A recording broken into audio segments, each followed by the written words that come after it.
Ever pondered why it's so hard to break free from certain habits, especially those we know are detrimental to our well-being? Welcome to the complex world of addiction, a domain often shrouded in obscurity and widely misapprehended. Today, we explore a specific form of addiction, one that is widespread yet scarcely discussed openly: masturbation addiction. Just like a shadow, it trails many, hiding in the silent corners of their existence, casting a gloomy shroud over their daily life. This addiction is a reality for numerous individuals around the globe, but is seldom recognized. The reluctance to acknowledge this addiction largely arises from societal stigmas and personal shame. The topic of masturbation, let alone its addiction, is considered a taboo in many cultures. It's wrapped in layers of guilt, discomfort, and misinformation, making it a challenging subject to address. However, it's not all despair and darkness. There is hope. There is a way out. Our understanding of the human brain, particularly the progress made in the field of neuroscience, has been instrumental in illuminating the path to breaking free from the grips of addiction. Recent discoveries in neuroscience have revealed that addiction is not a product of choice, weakness, or lack of willpower. Rather, it's a complex interplay of neurological, psychological, and social influences that can trap an individual in a perpetual cycle of obsession, and regret. Neuroscience has established that our brains have a reward system that releases feel-good chemicals like dopamine. Over time, addictive behaviors trick our brain's reward system into releasing these chemicals, leading us to associate these behaviors with pleasure. When we understand this, we can craft strategies to reset our systems, tricking them into associating healthier habits with pleasure. Further, neuroscience has uncovered the role of the prefrontal cortex, the part of the brain that handles decision-making and self-regulation in addiction. When we strengthen this area through various exercises, we increase our ability to resist temptations and make better decisions. Moreover, ongoing research in the field of neuroplasticity, the brain's ability to rewire and create new neural connections, offers hope. It posits that our brains can change, adapt, and recover from the damages caused by addiction. By leveraging neuroplasticity, we can literally rewire our brains to break free from the chains of addiction. Hence, understanding our brain's functioning is key to battling and overcoming addiction. So let's embark on this empowering journey of comprehension and liberation together. Let's delve into the depths of our minds and unravel the mysteries of our brains. What if understanding our brain provided the key to unlock chains of addiction? With the latest scientific discoveries, that may just be possible. At the heart of this struggle lies a powerful chemical in our brain: dopamine. Now imagine dopamine as the CEO of the pleasure and reward corporation that operates within your brain. It's a key player in the business of making you feel good, and it's quite good at its job. When you engage in activities that bring about pleasure or satisfaction, dopamine is released. It's like a reward that your brain gives you for engaging in these activities. Be it devouring a slice of your favorite chocolate cake or hitting the gym, dopamine is the one throwing the party in your brain, making you feel all warm and fuzzy. But here's the catch. Dopamine doesn't discriminate between what's good for you and what's not. It only cares about the pleasure of the moment. This is where the challenge of breaking free from addiction comes into play. In the case of masturbation addiction, the release of dopamine acts as a powerful reward. Each time you give in to the urge, the pleasure and reward corporation in your brain celebrates, releasing a flood of dopamine that makes you feel fantastic. But as with any party, the aftermath isn't always pretty. Once the effects of dopamine wear off, you're left craving for more, seeking the next dopamine hit. This creates a vicious cycle of craving and indulgence, which can be incredibly hard to break.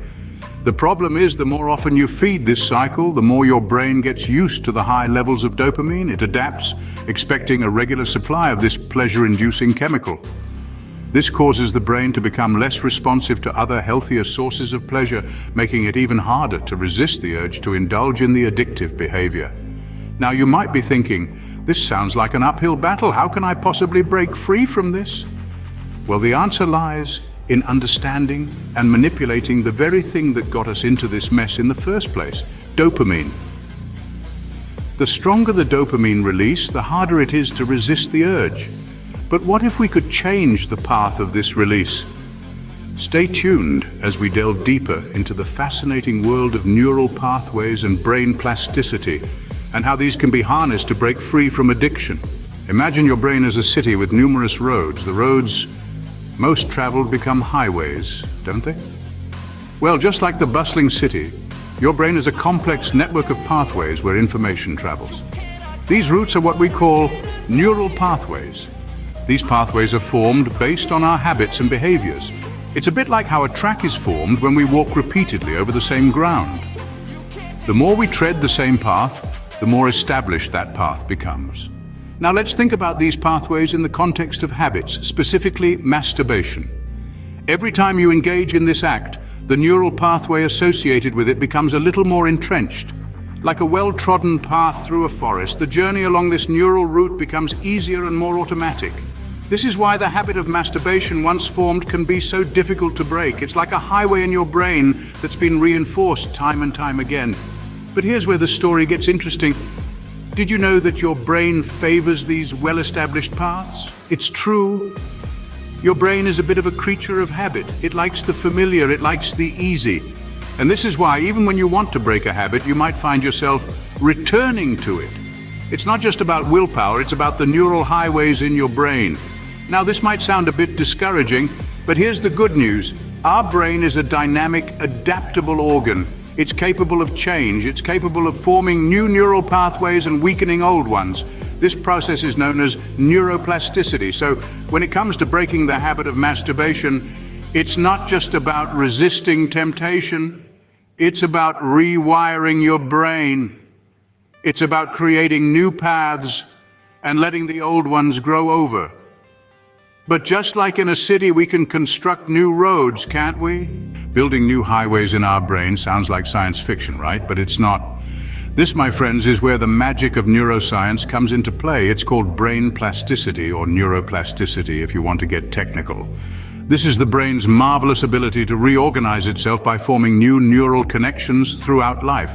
Here's the fascinating bit. Our brains aren't hardwired as once believed. They're more like a vast, interconnected network of highways. Some are well-traveled, like our habitual actions and thoughts. Others are less used, representing our less frequent behaviors. Now imagine you could redirect traffic from one highway to another. That's essentially what brain rewiring is about. By consistently and repeatedly performing a new action or thought, we can form a new neural pathway. At the same time, the old pathway, the one linked to our undesired habit, weakens from disuse. But how, you ask, can I do this? Well, it starts with awareness. Recognizing when you're about to fall into the undesired habit is key. Once you've identified the trigger, you can consciously choose to respond differently. This might mean going for a walk when you feel stressed instead of resorting to the undesired habit. The next step is repetition. Remember, we're building a new highway here. That takes time and consistent effort. Every time you choose the new response over the old one, you're strengthening the new pathway and weakening the old one. Another practical strategy is visualization. Picture yourself responding to the trigger with the new desired behavior. This might sound a bit out there, but studies show that mental practice can be almost as effective as physical practice in forming new neural pathways. Remember, the power to change is within you. Understanding your brain is the first step on your journey to breaking free. So, are you ready to take that step?